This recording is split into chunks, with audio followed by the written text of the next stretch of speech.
In a forgotten mountain town where nothing ever changes, one quiet mechanic lived his days hidden behind engines in silence, until a little girl appeared out of the woods barefoot and alone with a story that didn't add up. What began as an ordinary morning turned into a life neither of them ever expected, and a connection that would change far more than just two lives. This is not a story of heroes in capes.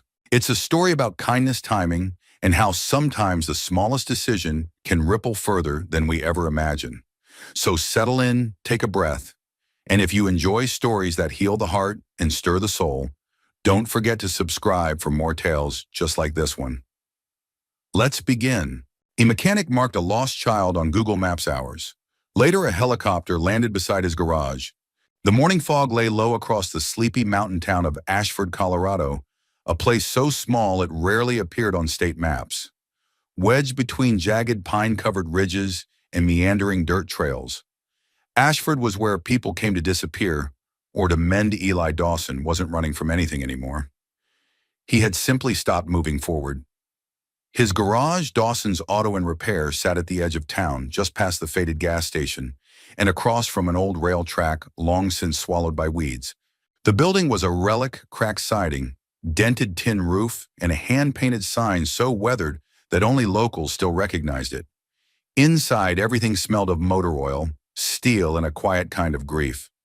Eli stood over the open hood of a rust-bitten '92 Ford, sleeves rolled up and hands slick with grease. The muffled sound of classic country floated through a dusty radio mounted to the wall. Johnny Cash, mostly static. It was how Eli liked it. Predictable, faintly nostalgic, uncomplicated. At 46, he was a man who had traded ambition for peace. Once a firefighter in Denver, Eli had seen things that no amount of time or bourbon could erase. There had been a fire, a collapsing roof, a child too far inside the smoke. After that, there had been nightmares, the weight of guilt, and eventually the silence. So he left. He came back to Ashford, inherited the garage after his father passed, and never really looked back. Eli tightened the final bolt beneath the hood and reached for a rag when he heard it, the soft, irregular crunch of gravel. He paused, frowning. Customers rarely arrived unannounced, especially on foot. He stepped outside, wiping his hands, eyes adjusting to the fog-blurred morning.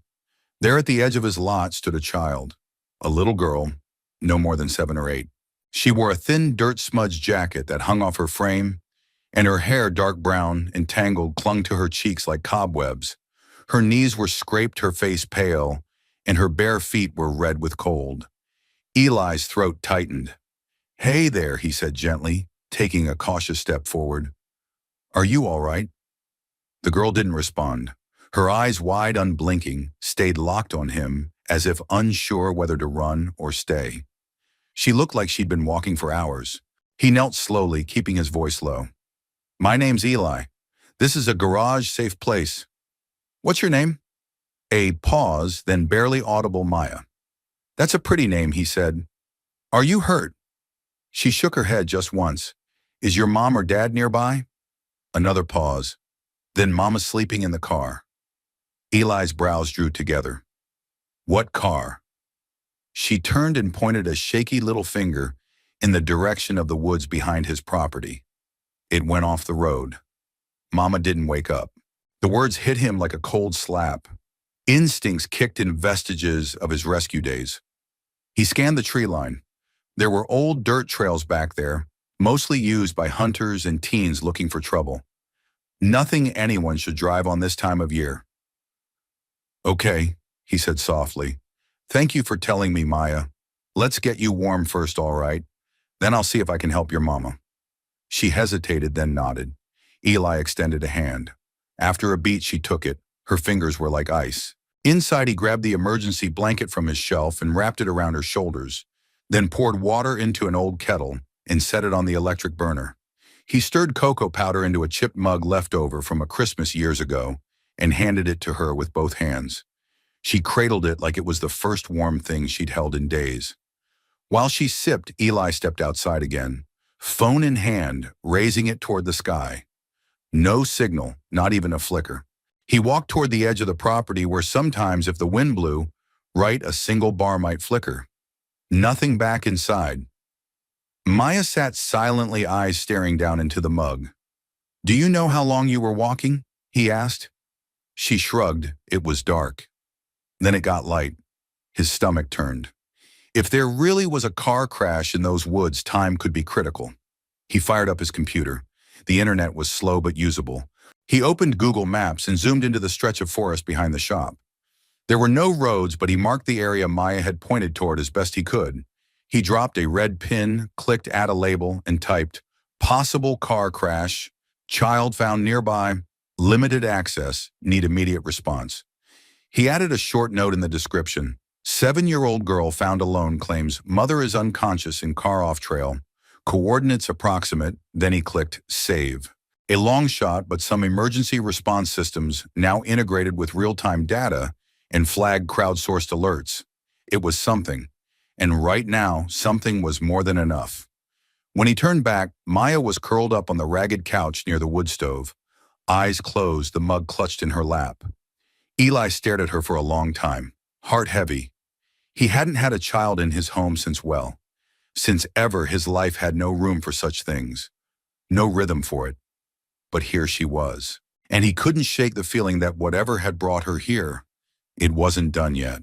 The midday sun began to slice through the fog, casting thin streaks of light across the gravel in front of the garage. Eli sat on the porch swing with his second cup of black coffee, its steam curling upward into the mountain air. Inside, the little girl was still asleep on the couch wrapped in a quilt that had once belonged to his mother. He couldn't stop glancing toward the forest. Maya's words echoed in his head. "Mama's sleeping in the car." It went boom. He had marked the location on Google Maps, but with no cell signal, and the local sheriff's office 2 towns over it felt like sending a message in a bottle. And the bottle was drifting in fog. After a moment of pacing, Eli made up his mind. He scribbled a note and left it on the table beside the warm cocoa. Then he grabbed his first aid kit, a walkie-talkie from the old emergency set, and his flashlight. Slipping on his jacket, he stepped into the woods behind the garage, tracing the vague direction Maya had pointed. The path was rough, narrow, sloped, overgrown. Few people used it anymore, except maybe a hunter in the fall. He moved quickly but carefully, alert to every sound. About 40 minutes in, he spotted something unnatural: crushed brush, a deep tire rut, a shimmer of chrome in the ravine below. His stomach turned. A black SUV lay on its side, crumpled against a boulder. One door had been thrown open. The windshield cracked like spiderwebs. An airbag hung limp. Blood had dried on the fabric of the driver's seat. "Maya's mom," he called out. "Can you hear me?" No answer. He moved closer, checking inside.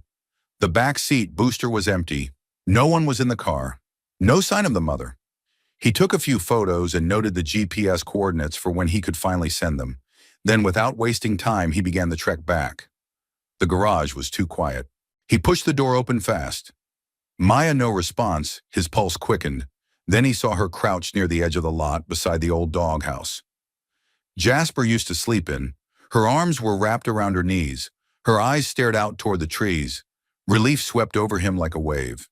He walked to her slowly. "I found the car," he said softly. No one was there. "But we'll figure this out, okay?" She nodded. "Just once." "What's your mom's name?" he asked gently. She hesitated, then answered. "Charlotte Lennox." Eli froze. That name, everyone knew that name. Charlotte Lennox, founder and CEO of Cygnus Technologies. One of the most powerful women in Silicon Valley. There had been articles, magazine covers, even rumors of a previous kidnapping threat 2 years back. And now her daughter was sitting barefoot beside his garage. He knelt beside her, careful not to spook her. "And your name is Maya Lennox." "Yes," she said. "But Mama says to never tell people that." "Not unless it's safe. Why were you out here?" "We were going to our cabin in the woods. Mama said it was safer than home. But the car slipped on the road. She hit her head. I tried to wake her, but she didn't move. So I climbed out and walked." She said it like it was nothing. Like bravery was a natural thing for a 7-year-old. "You did the right thing." Eli said, "I'm proud of you." She looked down. "Is she okay?" "I don't know," he admitted. "But we'll get help, I promise." That night, after stew from a can and toast from his old camping skillet, Maya curled back up under the quilt she had eaten in silence. No questions, no tears, just a quiet resignation no child should have to wear. Eli sat in the corner, laptop open, trying to pull up any trace of her. No recent photos. Charlotte Lennox was known for guarding her child's privacy. But Eli did find something, a headline from 2 years ago. Cygnus Tech CEO involved in alleged kidnap threat, daughter kept from public view. He leaned back, exhaling. It explained the silence. It explained the caution. And maybe why no one had come looking yet. If someone wanted Charlotte Lennox out of the picture, they might want it quiet. No police. No headlines. His gut twisted. He looked over at Maya, asleep now, hugging a stuffed bear he'd pulled from the old lost and found box. She didn't know it, but her world had already shifted. So had his Eli Dawson had lived alone for a long time. But something had cracked open in him the moment she said thank you before drifting off, and neither of them had any idea what kind of storm was already heading their way. The wind changed that morning. It came down from the mountains, colder, sharper. Eli noticed it the moment he stepped outside. The trees along the ridge swayed gently, whispering things the valley hadn't heard in years. Inside the garage, Maya was stirring. She'd slept through the night again, still curled tightly on the couch, still clutching the stuffed bear. Eli had covered her with a second blanket around 3 a.m. after being jolted awake by a dream he couldn't quite remember. He poured himself a cup of instant coffee and stood at the garage door, squinting up at the cloudy sky. He didn't expect what came next, a sharp ping from his phone. He blinked, startled, then snatched it from the workbench. A single bar faint. But there, the GPS had locked in. His message sent from Google Maps the day before had gone through. He held his breath and refreshed his inbox. Nothing yet, but the pin he dropped was now live. His note, possible car crash. Child found nearby, was visible, publicly marked in red. He didn't know who would see it or when, but now it existed somewhere beyond these mountains. It was real, a thread cast into the chaos of the wider world. A minute later, another ping. This time a text. Unknown number, is this Eli Dawson? This is Homeland Emergency Operations. You reported a child. Please confirm. Eli's heart began to pound. He quickly typed back, yes, her name is Maya Lennox, age 7. Says a mother was in vehicle crash. Coordinates approximate SUV located, driver missing. The response was almost immediate. Understood. Do not move the child. Secure location response en route. Then another text, ETA, 90 minutes, expect aerial arrival. Aerial, Eli stared at the words. His garage hadn't seen traffic in days, and now a helicopter was inbound. He turned slowly toward Maya. She was sitting up now, rubbing her eyes, hair sticking up in every direction. She looked smaller in the morning light. Morning, kiddo, he said gently. How are you feeling? She shrugged. Okay, hungry. He smiled. Good, I can fix that. As he fried up eggs and toast in the cast iron skillet, he spoke over his shoulder. Hey, Maya, someone's coming to help you and your mom. She looked up, who I'm not sure yet. But I think they know who you are. She paused mid-bite. Will Mama be okay? Eli softened. I hope so. We're going to find out soon. After breakfast, they sat in the lot together. Maya on an old milk crate, Eli on the porch steps. The wind carried a distant mechanical hum, so faint it was almost a whisper. Then gradually the sound grew louder. Whump, whump, whump. Maya looked up sharply. Is that? Eli stood scanning the sky. And then it appeared emerging over the ridge like something out of a movie. A black helicopter, sleek and matte, bearing no visible markings. It hovered for a moment, then began descending directly onto the open gravel lot beside the garage, sending dust and pine needles spiraling into the air. Eli stepped in front of Maya instinctively. The helicopter touched down with surgical precision. The moment the blades slowed, 2 men in black suits stepped out, one wearing a comms earpiece, the other with a silver case in hand. They didn't look like regular responders. The taller man approached. Mr. Dawson. Eli nodded cautiously. I'm Agent Harlan, Department of Homeland Security. This is Agent Reese. We're here on behalf of Charlotte Lennox. At the sound of her mother's name, Maya clung to Eli's leg. She's alive, he asked quickly. Yes, Harlan said. She was located about 5 hours ago near the crash site, unconscious but stabilized. Maya let out a breath she'd been holding for 2 days. Her face crumpled. Eli crouched down beside her and wrapped an arm around her shoulders. She's in medical care now, the agent continued softer. She was asking for her daughter. And you found us because of the map pin, Eli asked. Harlan nodded. It flagged our system. Certain names carry automatic alerts. You probably don't know this, Mr. Dawson, but you just saved someone very important. Eli shook his head slowly. She's a little girl. That's all I needed to know. The agents exchanged a glance. We'll need to debrief you briefly, Reese said, and there's a private transport en route for Maya. If you're willing, Ms. Lennox requested you accompany her daughter back to the hospital. Eli blinked. Me? She says Maya trusts you? Maya tugged at his jacket. Please come. Eli hesitated only a moment, then nodded. Let me grab my jacket. The helicopter took off 20 minutes later. Inside, Maya sat beside Eli, head leaning against his arm. She was too tired to speak. He glanced down at her heart, heavy and strange. He'd lived alone for years, but now in a matter of hours his life had tilted on its axis because he'd chosen to listen to the quiet knock of a child on his edge-of-nowhere world. As the mountains fell away beneath them, Eli Dawson wondered for the first time in a long time where the road might lead next, and whether he was ready to follow it. The hospital was unlike any Eli had ever seen. Glass walls, quiet halls, private elevators. No waiting rooms full of coughs and fluorescent buzz. Everything smelled sterile, but somehow still too quiet. Like the kind of place that wasn't built for the public. They landed on the rooftop just after noon. Maya clutched his hand the entire way down her fingers, small but determined. She didn't say a word as they walked through corridors, guarded by men in suits, faces like stone. Eli didn't ask questions, he just held on. A nurse, no name tag, sharp eyes greeted them outside room 312. She's stable, minor concussion, some bruised ribs. She's been asking for her. Maya, the woman said, not unkindly. Maya didn't wait for permission. She slipped from Eli's grip and pushed through the door like a leaf caught in wind. The room was warm, soft beeps pulsed from a monitor. Charlotte Lennox lay propped up in a hospital bed, her dark hair loose around her shoulders, an oxygen tube resting lightly across her nose. Her eyes flicked open the moment Maya entered. Mama Maya, the woman's voice broke on the first syllable. She opened her arms and the girl rushed in. Eli stepped back, unsure if he should be there. But then Charlotte looked past her daughter. Her eyes landed on him, sharp, unreadable, and something in her gaze softened. She mouthed something he didn't catch, then whispered something into Maya's ear. The girl nodded, then turned. Mama wants you to stay. Eli hesitated. The room felt too clean for a man who still smelled faintly of grease and pine needles. Charlotte spoke, her voice hoarse but firm. Mr. Dawson. Please. He stepped inside quietly and took the chair in the corner.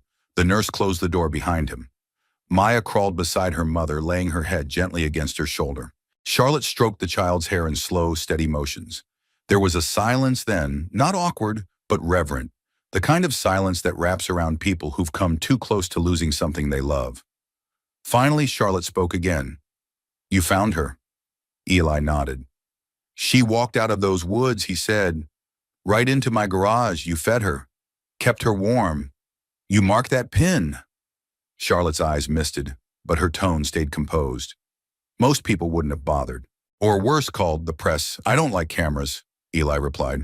They're too loud. She managed a tired smile. We have that in common. Another long pause passed. Then she asked, do you have children? No. Eli said simply, never married. Her eyes flicked to Maya, who was now asleep again, curled at her mother's side. She talks about you, Charlotte said. Told the medics you made her cocoa. Let her sleep with your dog's old blanket. She needed kindness, Eli said. That's all. Charlotte studied him carefully.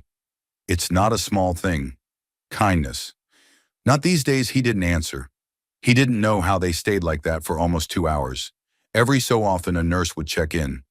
At one point someone brought Charlotte a tablet and whispered about press containment. She waved them off. Eli didn't ask questions, he simply sat. Around 4 p.m., Charlotte stirred. Maya needs rest and so do I.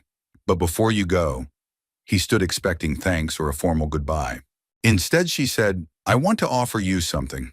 Eli frowned. Ma'am, I don't want anything. This isn't charity, it's possibility. She gestured to the side table where a folder sat. That's a proposal. Something I've been developing for a while. A non-profit project repair and rehabilitation for veterans. Single parents, small-town folks who can't afford service on what gets them to work. He stared at her. I need someone who understands engines, she continued. But more than that, someone who understands people, who sees them without judgment. You have that. Maya saw it too. Eli shook his head slowly. I'm not built for boardrooms, Ms. Lennox. This isn't a boardroom offer, it's a garage. Your garage, we fund it, you run it. No branding, no strings, just do what you do for more people. He stared at the folder but didn't reach for it. Just read it when you're ready. She added softer now. Maya thinks the world of you.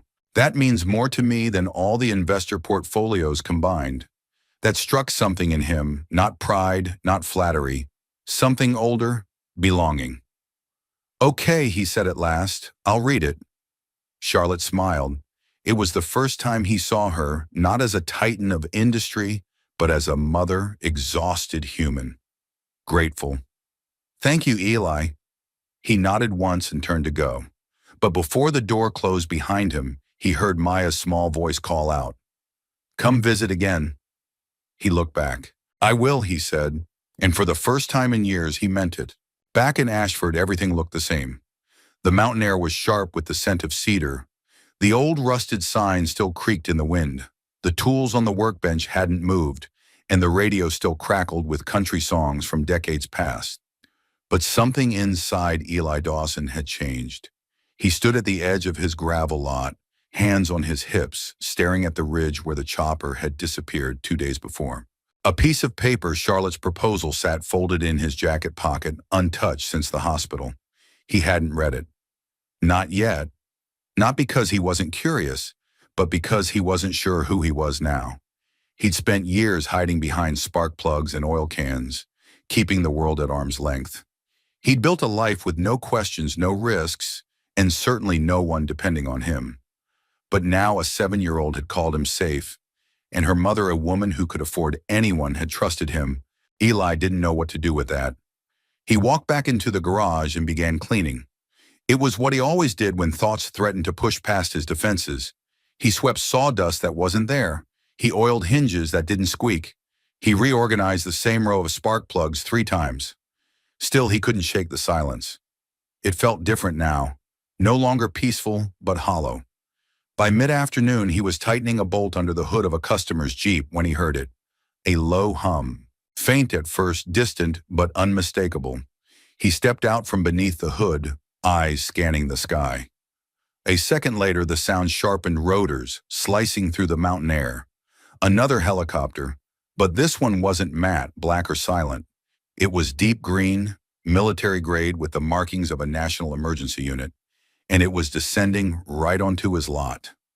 Eli shielded his eyes from the wind as the helicopter touched down. Dust swirled. The dogs in town started barking in the distance. A door swung open. A tall man in a navy jacket stepped out. He wasn't dressed like a soldier, more like a statesman. Gray at the temples, calm eyes. 2 others followed carrying cases. Eli didn't move. The man approached with a hand outstretched. Mr. Dawson. Eli nodded warily, wiping grease from his fingers before shaking it. Name's Paul Hendricks. I work with the Office of Civil Response and Strategic Outreach. That's a mouthful, Eli muttered. Hendricks chuckled. Means we're the ones who show up when something unexpected happens, and someone does something remarkable. I didn't do anything remarkable, Eli said. A little girl walked into my garage. I did what anyone would do. That's where you're wrong. Hendricks looked around the garage, then back at him. Most people don't listen. Most people don't believe. Most people don't drop map pins that save billionaires' lives. Eli bristled. That wasn't why I did it, I know, Hendricks said simply, and that's exactly why we're here. He gestured to one of his assistants who opened a case and handed Eli a thick envelope and a silver medallion etched with a symbol. Eli didn't recognize. "What's this?" Eli asked. "Commendation," Hendricks said, in a formal acknowledgement. "Quiet like you probably want." But real Eli stared at the envelope. "I didn't ask for any of this." "We know," Hendricks said. "We also know Charlotte Lennox has made a sizable donation in your name to the First Responder Relief Fund and to Ashford's Volunteer Fire Department." "She said it was your idea," Eli blinked. "It wasn't," Hendricks smiled. "Maybe it was hers, or maybe she just knew it's where your heart lives." There was a pause. Then Hendricks said something that stuck. "You're not the kind of man who saves lives for headlines, Mr. Dawson. But the world needs to remember what that kind of man looks like." With that, the team packed up. The helicopter lifted again, leaving only wind and silence behind. Eli stood there a long while after the envelope in one hand, the medallion in the other. For the first time in years, he didn't feel invisible. That evening, just as dusk crept in, his phone buzzed again. This time it was a message from an unknown number. "She's doing better. Sitting up, asking for Coco. C.L." He stared at the screen. No emojis, no signatures, just 7 words. And they said more than most people managed in a paragraph. He typed back, "Tell her I'll make a cup soon." A minute later, another ping. "She wants to visit the garage." Eli exhaled slowly. Then he walked to the wood stove in the corner, started a small fire, and pulled out the proposal from his jacket pocket. The paper crackled as he unfolded it. At the top, the Dawson Initiative. "In honor of those who fix what others throw away." He sat down and he began to read. The knock on the garage door was soft. Almost hesitant, Eli didn't move at first. He was elbow deep in the engine of an old Chevrolet that hadn't run since the Reagan administration. His head was full of bolts, belts, and the rhythmic clink of metal on metal. The knock came again, 3 slow taps, then silence. He wiped his hands on a rag and walked to the door, expecting the mailman, or maybe old Jerry from the diner, looking for help with his busted snowblower.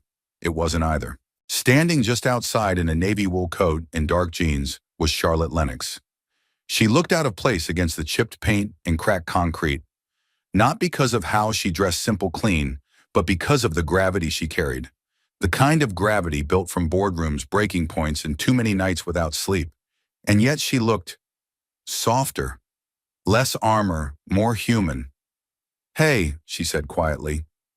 Eli nodded once. "You're up. I was discharged 2 days ago. They wanted me to rest in Denver. I told them I had somewhere else to be." He stepped aside, holding the door. She entered slowly, taking in the space. The smell of oil, the fading scent of pine smoke from the wood stove. The rows of tools hung like old friends. "This is it, huh?" she asked. "This is home?" Charlotte let her gaze wander. "It's nothing like my world." I figured. She turned to face him, but Maya talks about it like it's a castle. That made him smile just a little. Kids see things differently. She's not the only one. There was a pause between them, not uncomfortable, just full coffee. Eli offered, "Only if it's terrible." "It's awful," he confirmed, "but hot." They sat on 2 mismatched stools near the workbench. Eli poured the coffee from an old tin thermos. No cream, no sugar. Charlotte didn't ask. She sipped. "This is worse than hospital coffee." "I told you." A faint laugh, and with it, a piece of her fell away. They sat for a long while in quiet. Just the crackle of the stove and the occasional ping of cooling metal. Then Charlotte spoke again. "I came to say thank you, but I realized that's not enough. You don't owe me anything." Eli replied, "I disagree. You gave my daughter safety when I couldn't. You gave her warmth, Coco, a place to sleep. You listened when she needed a voice. She's a good kid. She's everything to me." Charlotte said, and I almost lost her. "I've spent years building walls around our lives, bodyguards, gated properties, encryption on everything. And still she ended up barefoot in the woods, and you, some stranger with a wrench and a quiet smile, saved her." Eli looked down. "I didn't save her. She found me." Charlotte nodded slowly. "That may be true, but it still changed everything." She reached into her coat and pulled out a folder worn now, corners curled. "The Dawson Initiative." She said, "You read it?" "I did." And Eli hesitated. It's good, real good. But I'm just a mechanic, Charlotte. I don't do vision statements, I do timing belts and brake lines. She leaned forward. That's exactly why you should lead it. He stared at her, unsure whether to laugh or shake his head. She continued, I've spent years in rooms filled with people who talk fast and say nothing. But when Maya talks about you, it's not your skill. She remembers, it's your stillness, your kindness. That's what people need, especially the ones who are broken in ways no wrench can fix. Eli said nothing, but something inside him stirred again. Familiar, foreign, frightening. Charlotte softened her tone. You don't have to give me an answer today or even tomorrow. But know this, I'm not asking you to be anyone else. I'm just asking you to be you for more people. Silence again. Then Charlotte stood. She's outside, wouldn't let me come alone. Eli blinked. Maya Charlotte opened the garage door with a smile. And there she was, standing at the edge of the gravel, holding a paper bag in both hands. Eli, she yelled, her voice bright like spring. He stepped forward. She ran, coat flapping behind her, and threw her arms around him. We brought donuts, she beamed. Mama said I could pick the flavors? Eli crouched to her level. Best news I've heard all day. She reached into the bag and pulled out a lopsided one with pink frosting. This one's yours. It's got extra sprinkles, I told the lady. It was for someone important. Eli blinked once, then smiled behind him. Charlotte stood quietly watching the two of them, her daughter and the man who had changed both their lives. No cameras, no press, no headlines. Just a cold morning in a quiet town, and the beginning of something neither of them could quite name yet, but both knew was real. The garage had never seen this much sunshine. Or maybe it had, but Eli was only just now noticing light filtered in through the skylight above his workbench, glinting off wrenches and socket sets like something holy. Outside, Maya laughed as she chased a pine cone. Jasper once buried, Charlotte leaned against the garage frame. Arms crossed, a soft smile playing on her lips. It was a Tuesday, but somehow it didn't feel like any Tuesday Eli had known in years. He turned back to the engine he was repairing, a Dodge Caravan with a bad starter, and tried to focus. But the laughter kept pulling him back. It was the kind of sound that didn't belong to wealth or status. It was just joy, uncomplicated, untethered. Real. Charlotte walked in and set a paper bag on the workbench. Lunch, she said. Sandwiches. Maya insisted yours had to have extra pickles. She's got a gift, Eli said, smiling. She thinks you're her hero. Eli wiped his hands and leaned back. I'm just a guy with a toolbox. Charlotte didn't answer right away. She picked up a screwdriver and examined it absently. You know, she said, the day Maya was born, I was on a video call with an investor in Singapore. I had to mute the line between contractions. Eli raised an eyebrow. She laughed softly, almost at herself. I was so obsessed with keeping it all together. The company, the image, the growth charts. I used to think success was measured by how many hours you could go without sleep. And now Eli asked, now I think success is getting to watch your daughter smear jelly on your leather seats and not even care. He chuckled. That's a high bar. I never thanked you properly. Charlotte said, you don't need to. I do, she insisted, but not with money or medallions. That's not what you value. I've watched you. Eli, you're someone who listens, who notices things others miss. He looked at her carefully. Why are you really here, Charlotte? She didn't flinch. I came to make you an offer, but not the one in the folder. He leaned against the counter. Go on, I want to partner with you. Not just fund your garage or name a charity after you. I want to build something with you. Real from the ground up, he blinked. You mean business, I mean purpose. She said, you know, machines. I know how to scale things. You fix engines, I fix systems. What if we brought that together? Eli hesitated. That's a lot to ask of a mechanic. It's not about what you do, it's about who you are, and the world needs more of it. There was a weight in the air, not heavy, but solid, anchoring. You think a woman like you can work out of a place like this? He asked, half joking. Charlotte stepped closer. A woman like me is tired of sterile boardrooms and people who talk in metrics. I want mornings that start with burnt coffee and the smell of pine. I want to build something that makes a dent in the world and not just in a quarterly report. Eli studied her, and then slowly he nodded. All right, let's say I believe you.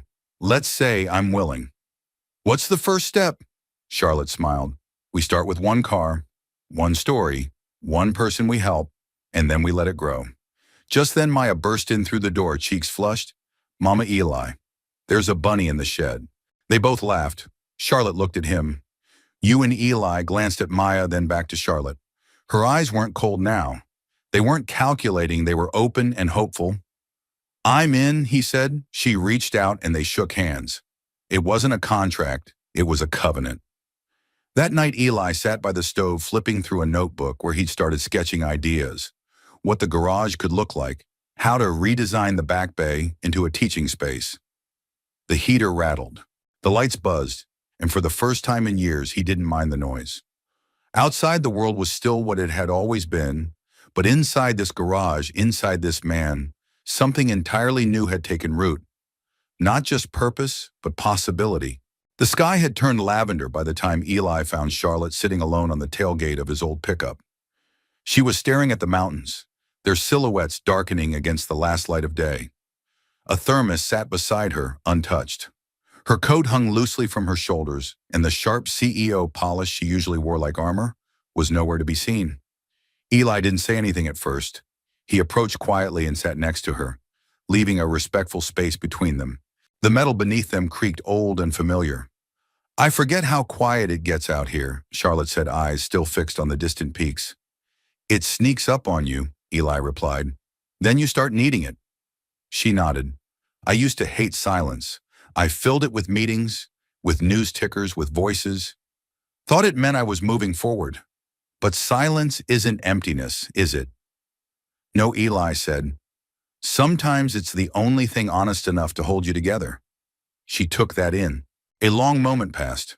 The kind people either rush through or lean into. I told you Maya and I were headed to a cabin that night. Charlotte began, Eli nodded.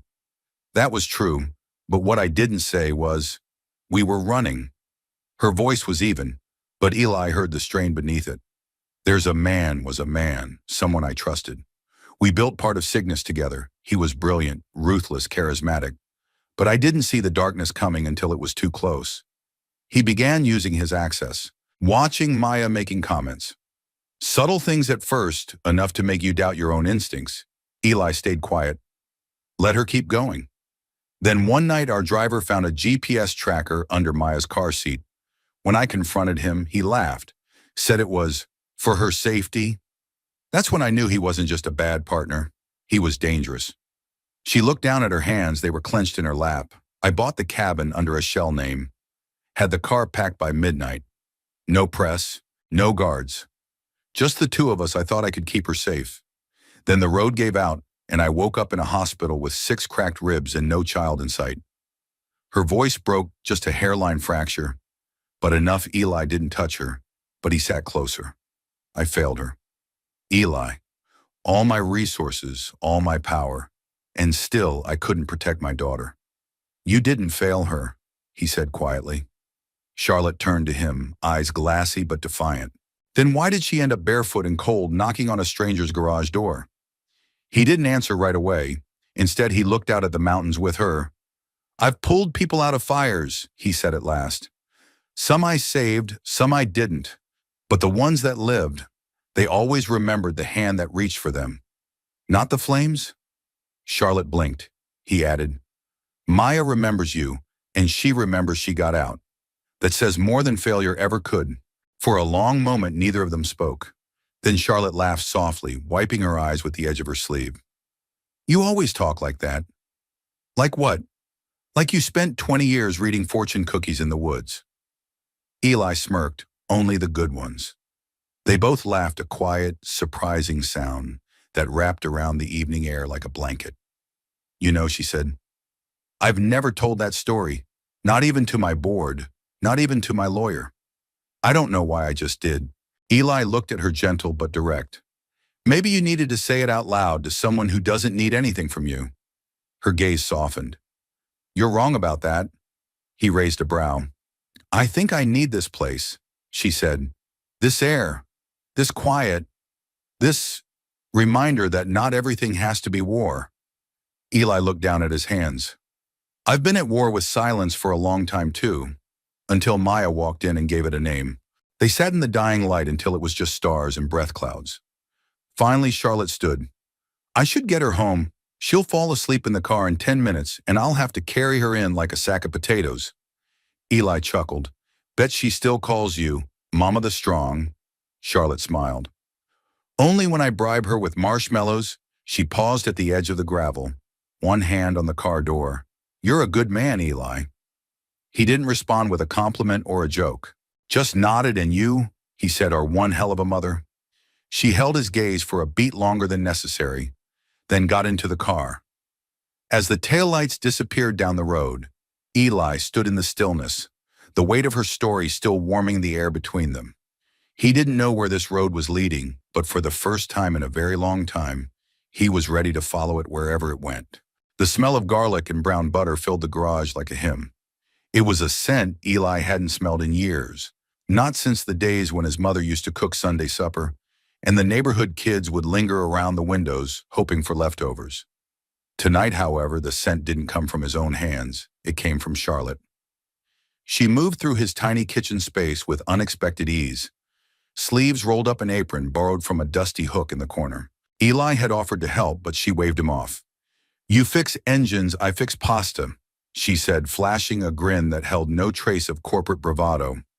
Maya sat at the workbench, turned dining table crayons, scattered before her, drawing what looked like a flying car with bunny ears.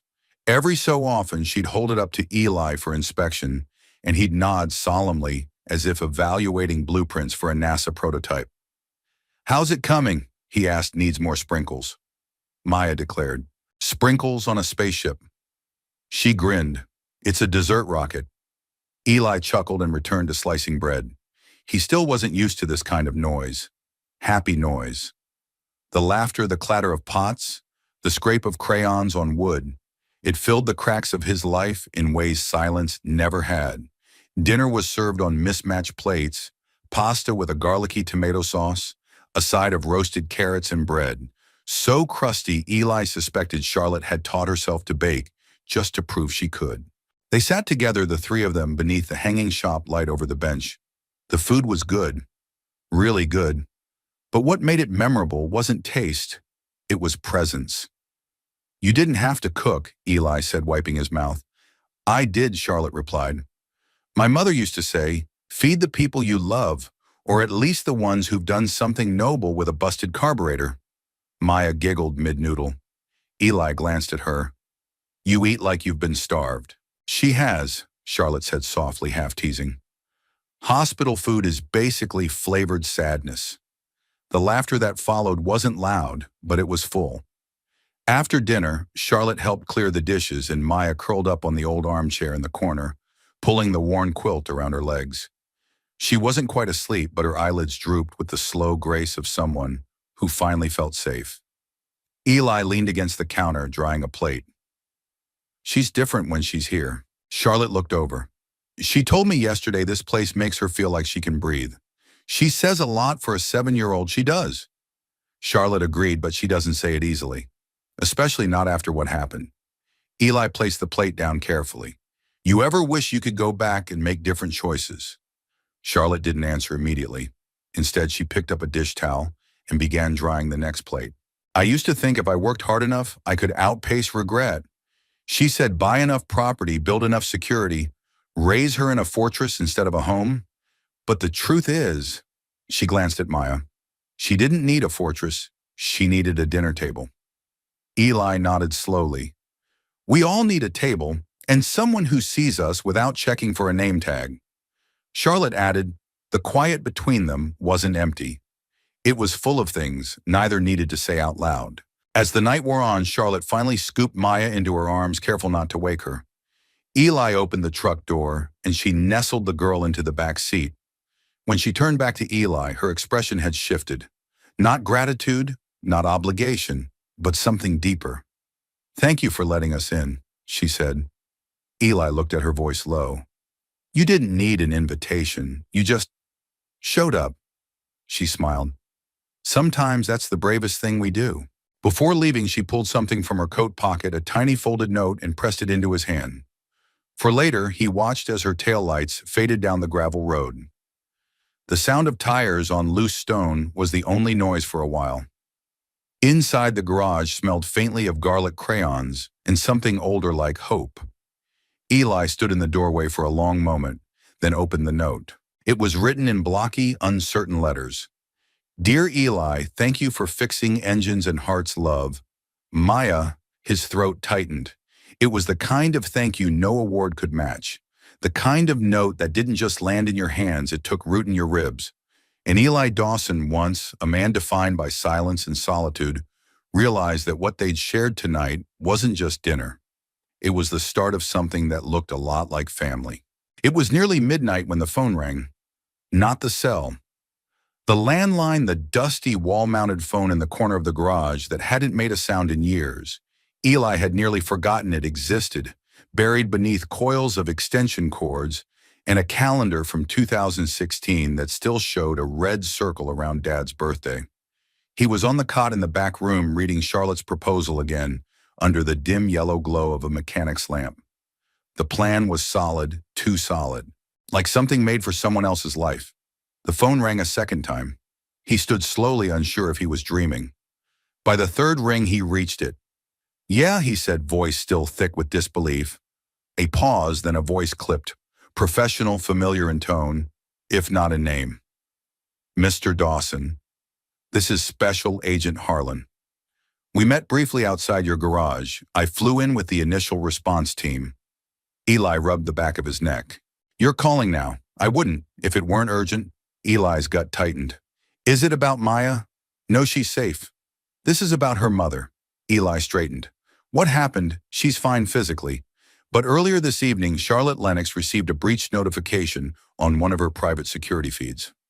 Someone tried accessing surveillance logs from the night of the crash. Eli's brow furrowed. What does that mean? It means someone wants to know exactly how Maya got out, where she went, who helped her. Eli's eyes narrowed. You think it's the man she mentioned, the one who tracked her? We suspect so. The digital fingerprints match activity from a known associate. He's careful, operates through proxies. But this wasn't random. Why are you telling me this? Eli asked. Because your name was flagged twice. Eli's heart slowed. What your GPS drop, your name in the hospital logs. And most recently, a social media post, someone snapped a photo of Maya holding your hand outside the hospital wing. It didn't go viral, but it was enough. Eli gritted his teeth. I didn't ask for any of that, I know. But now someone knows who you are. And if their intention is leverage, distraction, or harm, we can't be sure. Eli said nothing. Agent Harlan continued. We're recommending temporary relocation. Just a few days. Somewhere, secure. Charlotte's already been moved. She didn't say anything, Eli murmured. She didn't want to worry you, he sighed, pacing. I'm not some asset you can just pick up and move. Agent, I've got a life here.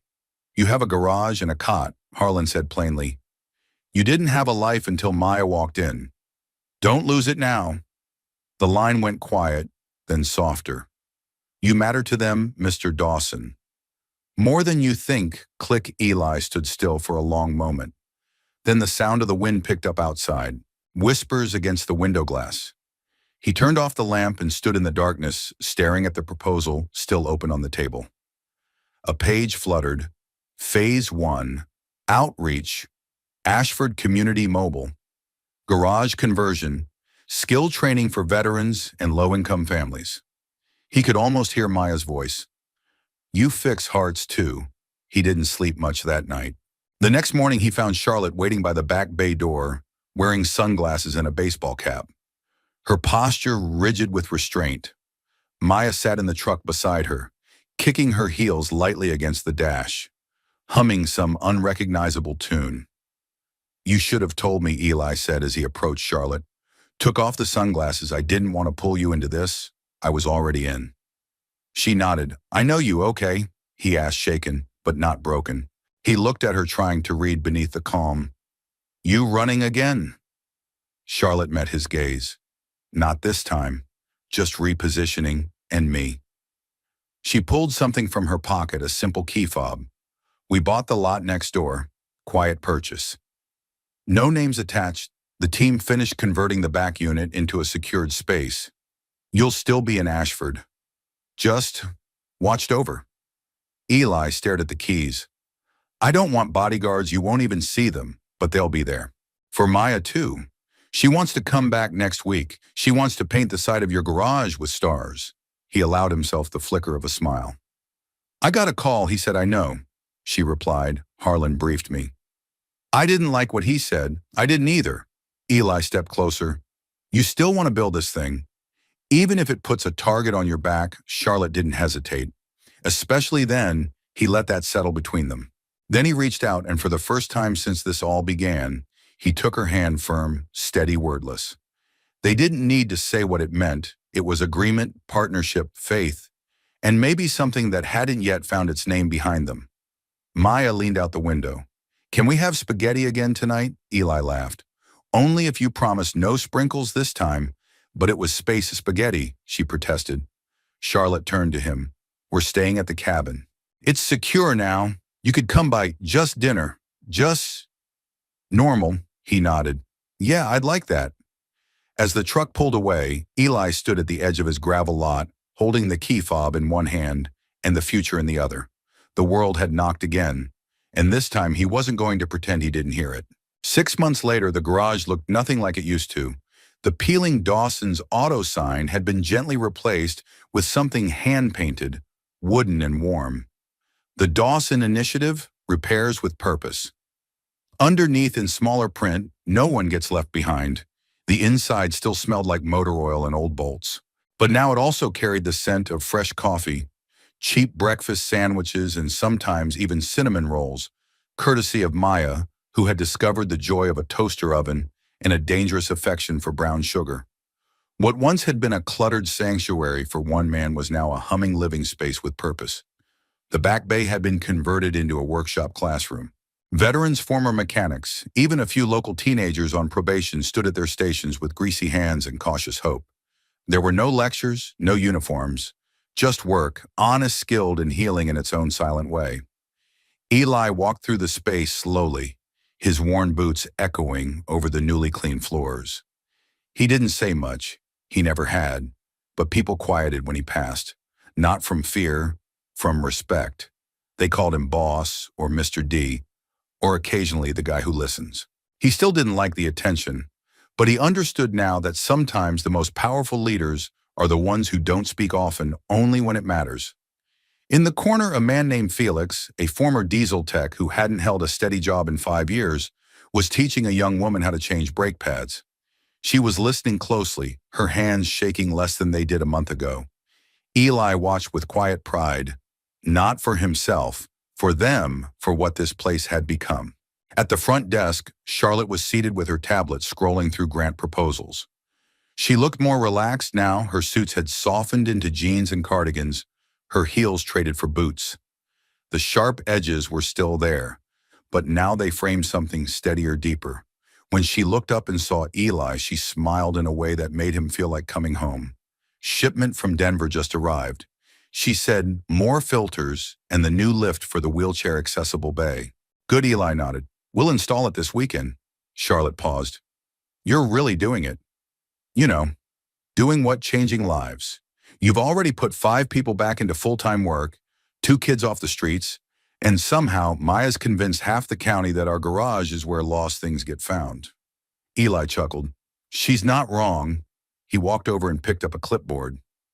Behind him, Charlotte added softly, including me.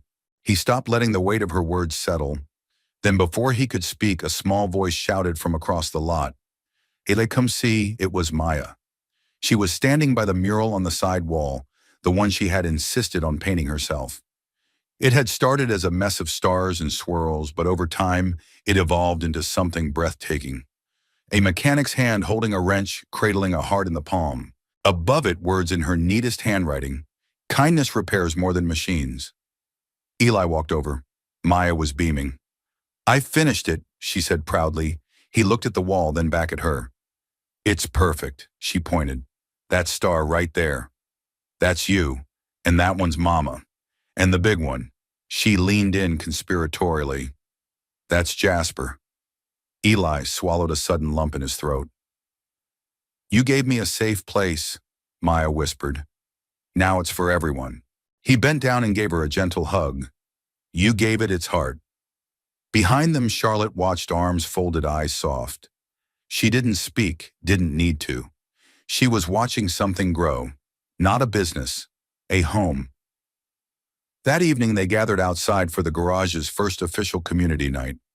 Folding chairs were set out. Strings of old Edison bulbs twinkled between two pine trees. Someone had brought a guitar. Another brought pie. Eli stood off to the side, holding a paper plate and wondering when exactly this had become his life. Charlotte joined him, a cup of cider in her hand. Still thinking about escaping, she teased every 10 minutes. You won't, she said. He looked at her. No, I won't. They clinked cups from the back of the crowd.